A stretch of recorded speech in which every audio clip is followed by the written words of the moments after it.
Everyone, welcome to the online platform of civil panda. My name is Aman Jain और आज हम discuss करने वाले हैं इंडियन कॉन्स्टिट्यूशन का amendment procedure. But before we get into the amendment procedure we need to first address the question that why do we need to amend the constitution. आखिर संविधान को बदलने की जरूरत ही क्या है? The answer to this question is pretty simple. Any constitution is a reflection of its society, it is a reflection of its time. But as we all know, the society evolves over a period of time, it changes over a period of time. तो इन बदलते society के changes को, इन बदलती realities को accommodate करने के लिए हमको संविधान को समय समय के साथ अमेंड करने की आवश्यकता पड़ती है। Now there are two types of constitution, one is a rigid constitution and one is a flexible constitution. तो जब हमारा कॉन्स्टिट्यूशन फ्रेम किया जा रहा था तो हमारे कॉन्स्टिट्यूशन मेकर्स के सामने भी यही डायलेमा था, whether to go for a rigid constitution like the United States of America or whether to go for a flexible constitution like that of Britain. But ultimately it was decided that we'll go in between. We'll follow a synthesis of rigidity as well as flexibility. So Indian constitution is neither a rigid constitution nor a very flexible constitution. It somewhere lies in the middle. Now, Indian constitution has 25 parts, and out of those 25 parts, there is part 20 which is amendment of constitution, and it has a single article, that is article 368. Now let us see what does article 368 say. It says parliament may in exercise of its constituent power. Now pay attention to the word constituent. It does not say legislative power. constituent power और legislative power दो अलग अलग चीजें होती हैं। जब parliament अपने power को यूज करता है कानून बनाने के लिए तो वो हो जाती है लेजिस्लेटिव पावर, और जब पार्लियामेंट अपनी पावर को यूज करता है to amend the constitution, it is known as constituent power, which is why article 368 does not say legislative power, it says constituent power. तो अगेन, पार्लियामेंट में in exercise of its constituent power amend by way of addition, कुछ जोड़कर, variation जो लिखा है उसको कम ज्यादा करके, या फिर रिपील यानी हटाकर हमारे कॉन्स्टिट्यूशन के किसी भी प्रोविजन को, एनी प्रोविजन, किसी भी प्रोविजन को अमेंड कर सकता है in accordance with the procedure laid down for this purpose. जो कॉन्स्टिट्यूशन के अंदर आर्टिकल 368 में प्रोसीजर लिखा हुआ है, उस प्रोसीजर को फॉलो करके पार्लियामेंट हमारे कॉन्स्टिट्यूशन के किसी भी प्रोविजन को अगेन अमेंड कर सकता है। कैसे? By way of addition, variation और repealing. Now you must be wondering, can parliament amend any provisions of the constitution? No, parliament can not amend any provision of the constitution, because the honorable Supreme Court in Keshwanand Bharti case said that there is a basic structure to our constitution, and this basic structure cannot be amended even by the parliament. So however it is written that parliament can amend any provision of the constitution, but there is a basic structure which cannot be amended even by the parliament. Now let us see the procedure to amend the constitution. How will the constitution amendment process start?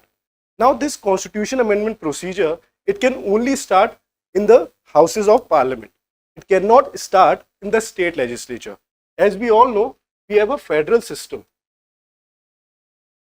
in which we have parliament in the center and we have a state legislature at the state level. But any constitution amendment bill cannot be initiated in the state legislature. It can only be initiated in the parliament. If you see here also, it is written parliament. It does not say state legislature. So first and foremost, any constitution amendment bill can be introduced only in the parliament and not in the state legislature. Secondly, a constitution amendment bill can be introduced in either house. We have two houses. We have bicameralism. One is Rajya Sabha, that is the upper house, and one is Lok Sabha, that is the lower house. A constitution amendment bill can be introduced in either house, unlike money bill, which could be introduced only in the Lok Sabha. However, a constitution amendment bill can be introduced in either house, be it Lok Sabha or Rajya Sabha. Secondly, it can be introduced by any member. अब any member से मतलब क्या है? देखिए, दो तरह के members होते हैं हमारे पास। One is a public member and second is a private member. अब ये पब्लिक प्राइवेट क्या होता है? देखिए, कोई भी मेंबर ऑफ पार्लियामेंट, अगर वो मेंबर ऑफ पार्लियामेंट होने के साथ साथ मंत्री भी है, तो वो हो जाता है पब्लिक मेंबर। बट अगर कोई मेंबर ऑफ पार्लियामेंट केवल और केवल एमएलए ही, एमपी ही है, सांसद ही है, मंत्री नहीं है, तो वो हो जाता है प्राइवेट मेंबर। तो कॉन्स्टिट्यूशन अमेंडमेंट बिल जो होता है कोई भी लेकर आ सकता है, प्राइवेट मेंबर भी ला सकता है, पब्लिक मेंबर भी लेकर आ सकता है। अब ये बताना जरूरी क्यों है? क्योंकि मनी बिल के अंदर वो केवल और केवल पब्लिक मेंबर ही लेकर आ सकता है, प्राइवेट मेंबर लेकर नहीं आ सकता है। दूसरी बात। तीसरी बात, कॉन्स्टिट्यूशन अमेंडमेंट बिल को लेकर आने के लिए you do not require the prior permission of the president. We can introduce a constitution amendment bill in either house of the parliament without requiring the prior permission of the president. Now that we have introduced the bill, we need to get this bill passed. Now how will the bill get passed? What is the majority required to get a constitution amendment bill to be passed? Now this majority has been mentioned in Article 368 itself. Article 368 provides for two kinds of majority.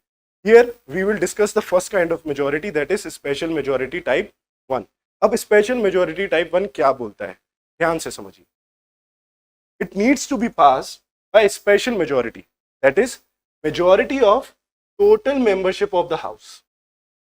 Total membership of the house, there are two things, one is a total strength and second is a total membership. For example, we have Rajya Sabha. Rajya Sabha has total strength of 250 members. It has total strength of 250 members, but the present membership of Rajya Sabha is 245. So here, do remember, it is saying total membership. It is not saying total strength. So we need majority of total membership of the house. That is, we need majority of 245 members. Now, how will I get majority of 245 members? I will divide it by 2 and add 1 to the quotient. I will divide it by 2 and add 1 to the quotient. So I will get 124. 124 वो number है क्योंकि minimum number of votes चाहिए मेरे को राज्यसभा में, अगर कोई भी कॉन्स्टिट्यूशन अमेंडमेंट बिल मुझको राज्यसभा में पास कराना है। तो 124 से कम अगर वोट्स पड़े तो राज्यसभा के अंदर कोई भी कॉन्स्टिट्यूशन अमेंडमेंट बिल पास नहीं हो सकता। बट ये पहली कंडीशन है, इसके अलावा एक कंडीशन और है। वो दूसरी कंडीशन क्या है? A majority of 2/3 of the members of the house present and voting, यानी कि उस दिन जितने मेंबर्स आए हैं उनका 2/3. Now I have put in two examples for you. First, total membership is 245, and out of those 245 members, assume that there are 240 members at present and they are voting as well. Now 245, I already know the majority, that is 124. अब मान के चलिए 245 में से किसी दिन 240 members आ जाते और 5 एब्सेंट है। अब 245 में से 240 आ चुके हैं, 5 एब्सेंट है, तो 245 का 124। अब मान के चलिए 240 में से 124 बोल देते हैं कि ये कॉन्स्टिट्यूशन अमेंडमेंट बिल को पास कर दीजिए, तो क्या ये बिल पास हो जाएगा? जी नहीं, क्योंकि 240 का जब आप 2/3 करेंगे तो आपको क्या मिलेगा? 160 मेंबर्स चाहिए मुझको उस दिन, क्योंकि उस दिन 240 मेंबर्स आए हैं और 240 का 2/3 होता है 160। तो पहली कंडीशन भले ही पूरी हो रही है, 124 मेंबर्स ने भले ही वोट डाल दिया हो, बट अभी भी 240 का 2/3 का कंडीशन पूरा नहीं हो रहा है, तो ये बिल पास नहीं होगा। आ रहा है समझ? तो दोनों कंडीशंस चाहिए मेरे को, absolute majority plus 2/3 of present and voting. Now let us see the second scenario. Assume that out of 245 members किसी दिन 180 members आ जाते हैं, किसी दिन 180 members आ जाते हैं। अब इस 180 के अंदर से 2/3 ने किसी कॉन्स्टिट्यूशन अमेंडमेंट बिल को पास कर दिया, यानी 120 members ने बोल दिया ये बिल पास कर दीजिए। तो क्या ये बिल पास हुआ? बेशक नहीं, क्योंकि आपको पहले से ही पता है कि 124 मिनिमम नंबर ऑफ मेंबर्स हैं जो कि रिक्वायर्ड है, तब जाकर कोई कॉन्स्टिट्यूशन अमेंडमेंट बिल राज्यसभा के भीतर पास हो सकता है, उसके बिना नहीं हो सकता है। अब मान के चलिए कि 180 के अंदर से किसी दिन 124 मेंबर्स ने बोल दिया कि इस बिल को पास कर दीजिए। अब 180 का 2/3 कितना हो जाता है आपका? 120। अब 120 से ज्यादा ही होता है 124, मेरी पहली कंडीशन भी पूरी हो गई और दूसरी कंडीशन भी पूरी हो गई। ये जब मेजॉरिटी लग जाती है तब जाकर मैं बोल सकता हूं कि राज्यसभा के अंदर ये कॉन्स्टिट्यूशन अमेंडमेंट बिल पास हो चुका है। अब सेम ये बिल ट्रांसमिट किया जाएगा कहां पर? लोकसभा के अंदर। लोकसभा के अंदर भी सेम प्रोसीजर होगा, सेम मेजॉरिटी चाहिए। अगर मान के चलिए लोकसभा इस बिल को पास नहीं करती है तो कॉन्स्टिट्यूशन अमेंडमेंट बिल के मामले में we do not have any provision for a joint sitting, basically meaning that a constitution amendment bill needs to be passed separately by both the houses of parliament. आपको अलग अलग ही पास करना पड़ेगा। आप लोकसभा में अलग पास करिए, राज्यसभा में अलग पास करिए। ऐसा नहीं हो सकता कि हम लोकसभा और राज्यसभा को दोनों को साथ में बिठाकर किसी कॉन्स्टिट्यूशन अमेंडमेंट बिल को पास कर दें। ऐसा बिल्कुल भी अलाउड नहीं है in case of constitution amendment bill. अब ये तो हो गई पहली टाइप की मेजॉरिटी। इसके अलावा अगर मान के चलिए कोई कॉन्स्टिट्यूशन अमेंडमेंट बिल हमारे फेडरल फीचर्स को अमेंड करने की बात करता हो। अब ये फेडरल फीचर्स से मतलब क्या हुआ? फेडरल फीचर्स यानी कि वो फीचर्स जिनके अंदर स्टेट्स भी इंटरेस्टेड है। For example election of president,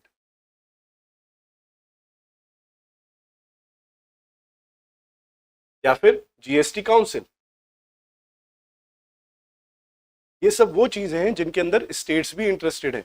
अब ऐसे में मेजॉरिटी थोड़ी और टफ होती जाएगी। ये दिखाता है कि हमारा कॉन्स्टिट्यूशन कैसे कैसे थोड़ा बहुत रिजिड भी हो जाता है। अब यहाँ पर क्या करना होगा? यहाँ पर आपको जो सेम प्रोसीजर था वही फॉलो करना होगा। पहले दोनों हाउसेस से पास कराइए। अब अगर ये फेडरल फीचर को अमेंड नहीं कर रहा होता तो मैं डायरेक्टली इस बिल को कहाँ भेज देता? प्रेसिडेंट के पास। बट चूंकि ये फेडरल फीचर्स को अमेंड कर रहा है तो अभी ये बिल प्रेसिडेंट के पास ना जाते हुए जाएगा किसके पास? स्टेट लेजिस्लेचर्स के पास। स्टेट लेजिस्लेचर्स के पास। At present we have 28 state legislature, 28 state legislatures हैं। इन स्टेट लेजिस्लेचर्स के अंदर इस कॉन्स्टिट्यूशन अमेंडमेंट बिल को सिंपल मेजॉरिटी से पास करना पड़ेगा। सिंपल मेजॉरिटी से। अभी सिंपल मेजॉरिटी क्या है? It is basically 50% plus 1 of members present and voting. Assume that for example in Madhya Pradesh we have total membership of 230 MLAs. But on a given day only 30 MLAs come. Now if 16 MLAs pass the constitution amendment bill in Madhya Pradesh, then it would be recommended that the Madhya Pradesh Vidhan Sabha has ratified the constitution amendment bill. Now similarly, if half of the states, please do remember I am saying half, I am not saying more than half.